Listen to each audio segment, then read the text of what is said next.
అమ్మ ఇచ్చిన జీవం, నాన్న ఇచ్చిన ధైర్యం, గురువు ఇచ్చిన జ్ఞానాన్ని ప్రతి ఒక్కరూ జీవితంలో గుర్తుపెట్టుకోవాలి.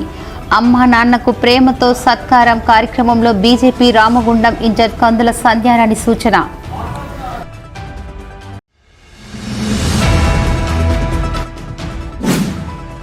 జూలై 9 దేశవ్యాప్త సమ్మెను జయప్రదం చేయండి. సిఐటియు రాష్ట్ర ఉపాధ్యక్షులు భూపాల్ పిలుపు.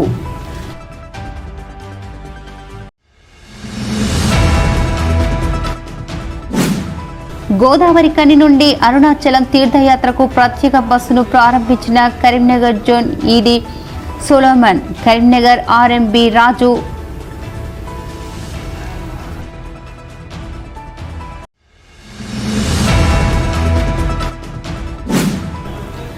సింగరేణిలో మారు పేర్ల సమస్య పరిష్కారం దిశగా ముందడుగు పడింది. INTUC senior vice president S Narasimha Reddy వెల్లడి.